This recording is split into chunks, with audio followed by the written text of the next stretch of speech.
Hey, this is Phil Lilley, Lilley's Landing Resort and Marina on Lake Tanicomo. Going to do one cast today. It's Tuesday the 10th of December. I'm getting all set up here for my drift.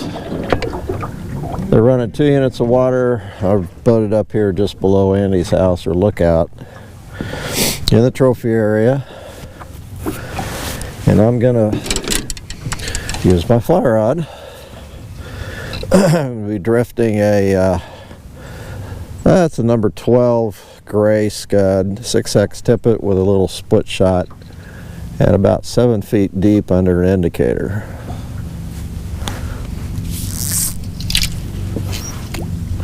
Kind of stay on the shallow side a little bit.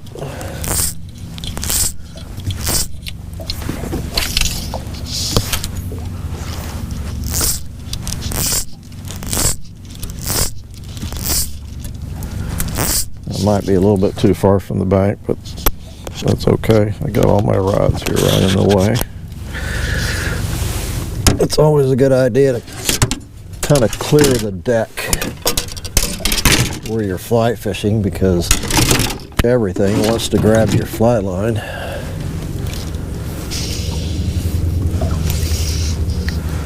And I'm still a little bit too far from the bank, I think. So I'm going to adjust a little bit.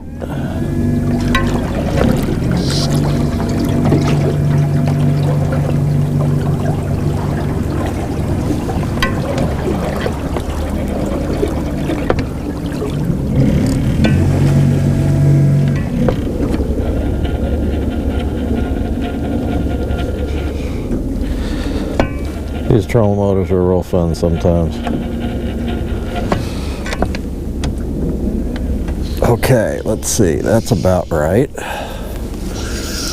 And I want to keep the boat moving about the same speed as the current to get a good dead drift.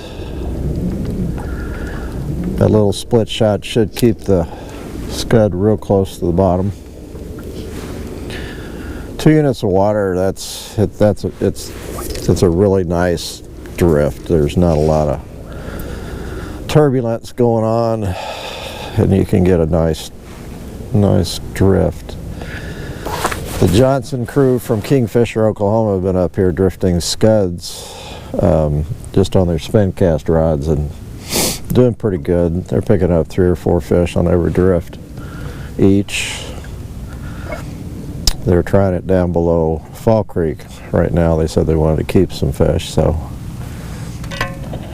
they are down there. I did post a fishing report. Wrote it last night and posted it this morning. If you want to go look at that, I think I've posted it on a couple of Facebook sites on Ozark Anglers and lilleyslanding.com.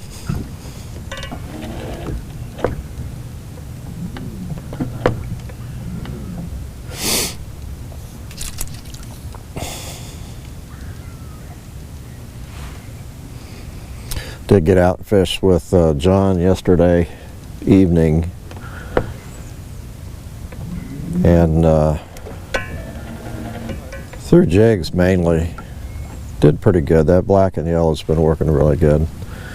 I threw it a couple times down below Fall Creek here just a little bit ago and caught a couple. I think it's that, you know, that we use a sculpin and peach, and I think that combination jig with a dark color and a light color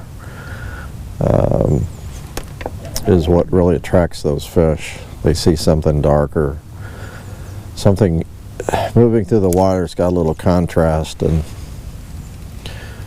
it really attracts them. I'm gonna,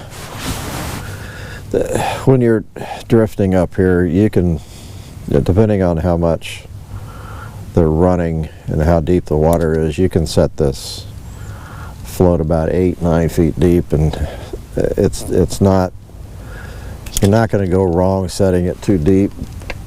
but you can go wrong by setting it too shallow, I think. You want it, ideally you want it dragging the bottom. I've got mine set about 6 to 7 foot deep. And I'm just now getting to an area where the water is shallow enough where it should be dragging the bottom down. And you can usually see that in the float. You can see the float kind of vibrating, and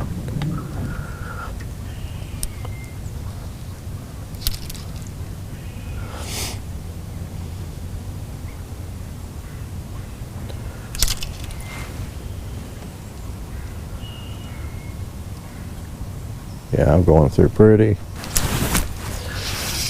shallow water right here. Probably about 3 foot deep, maybe 4. You can start to see the float kind of tick and move upstream as you float down. When a fish takes it, your float pretty much just kind of shoots upstream.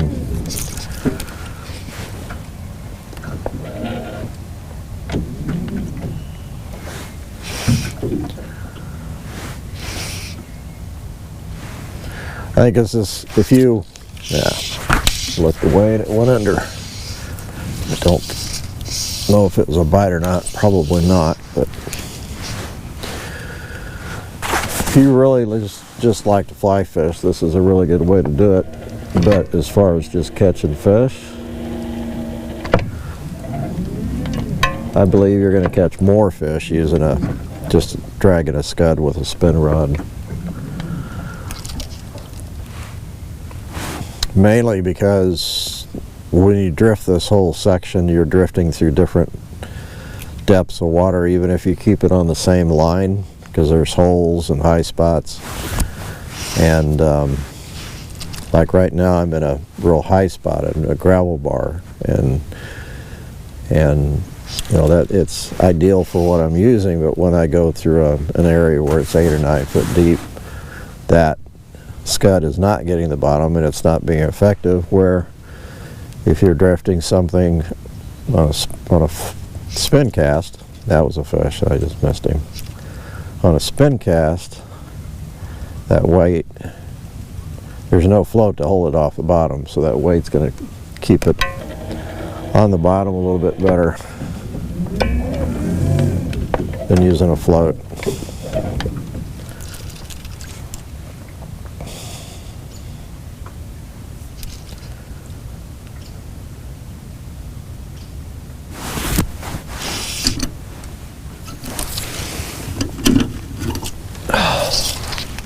Yeah. He hooked himself.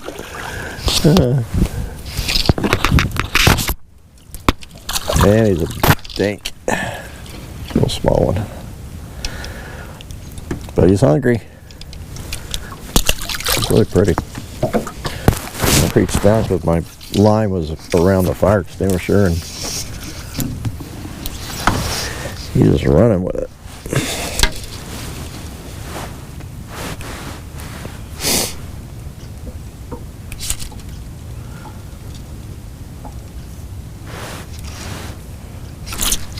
And there's another one. Bigger.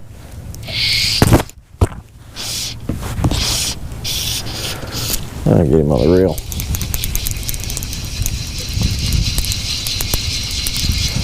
All these herons are sitting on the bank looking for a fish. They're a little jealous.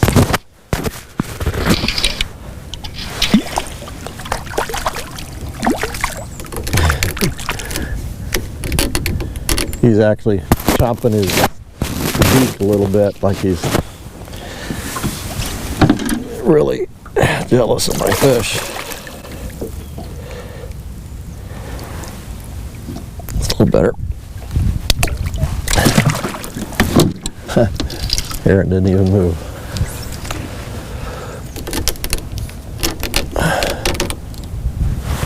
Okay. There he goes.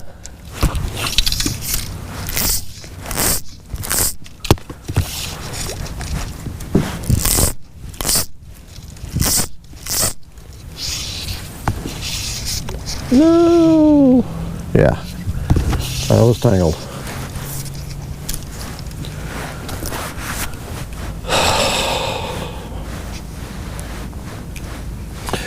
We actually, and I say we, the guides, you know, they normally start right here where the golf course is, if you know where that's at, or just above these houses over here, and go down through the Narrows, because that area up above usually doesn't yield fish like this area down here. He didn't like disturbing his fishing. There's a heron.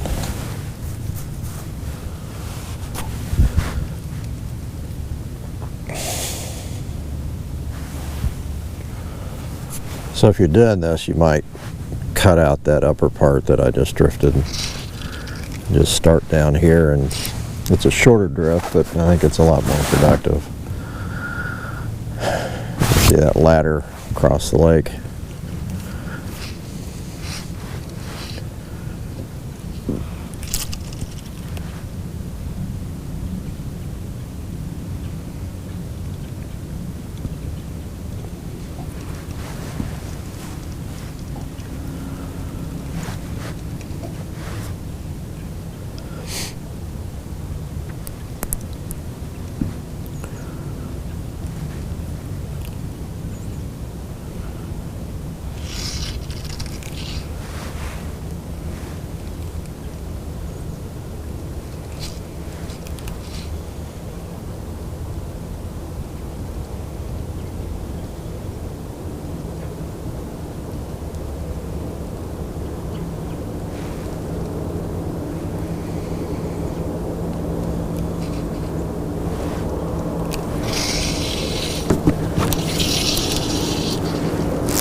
Gonna move out just a little bit away from these.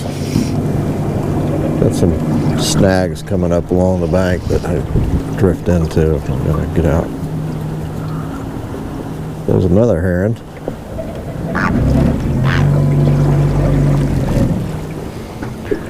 We do have a lot of herons.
Ah, a little bear fish too. Good.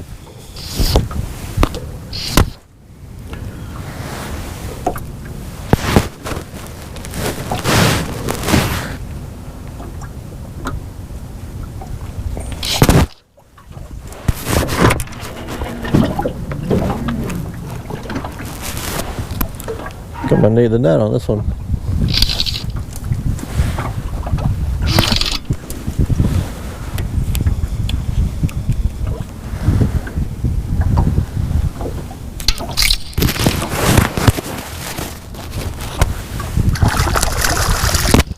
Yeah,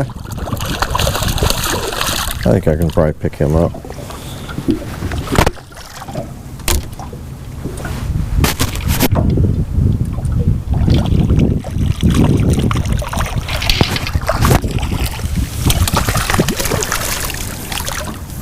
Ooh, boy, he is up that.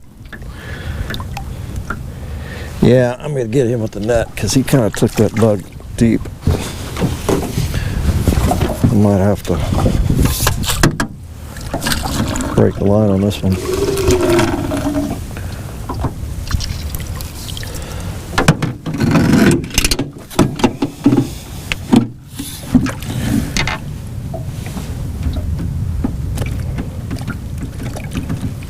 You're all right, buddy. The water's still pretty warm. It's like 53 degrees. It started out 28 this morning, so.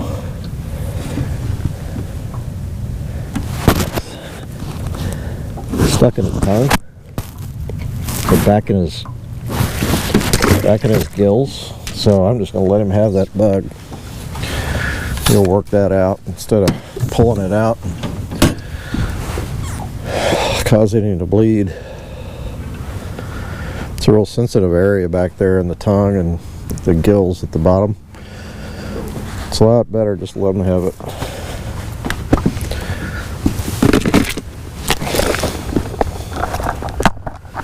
Well, we're right at the top of the narrow, so I want to get back in there.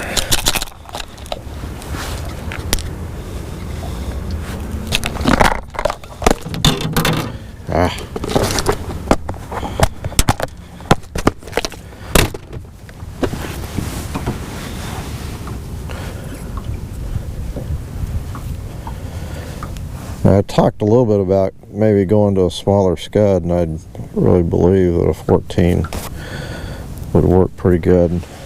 These 12s, because these fish up here, that even this time of year, they're hit fairly hard, and they'll stop hitting these bigger scuds, and you have to drop in size.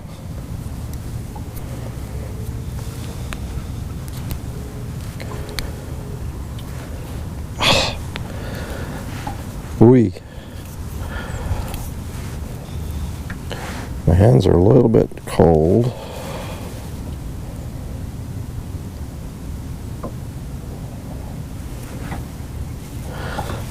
Not working quite as well.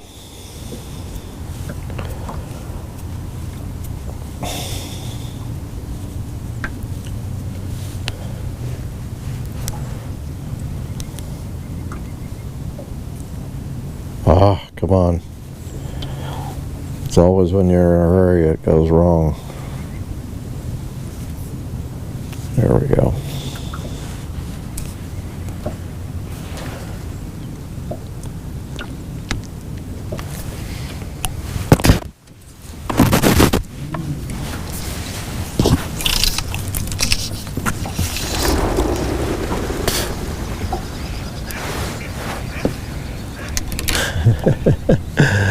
Just a whole bunch of mallards just busted right behind me. That would have been cool to have the camera pointed that way.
I'm gonna go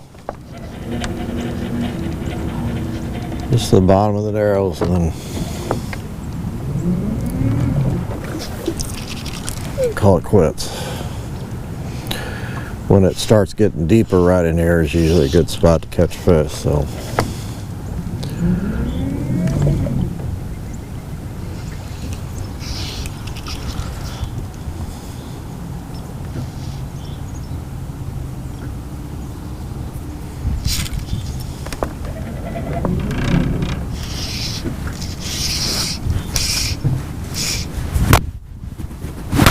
I really want to try to keep that boat going the same speed as the current, because what I don't want to do is this, just keep recasting, because every time you recast it basically pulls the fly out of the water, and it takes it a little while to get down and get in position, so you're missing out on, even if it's 15 seconds or so, you're not going to catch fish. It's that same group of about half the number of ducks that were up there. There's a little one. I'll go a little bit longer.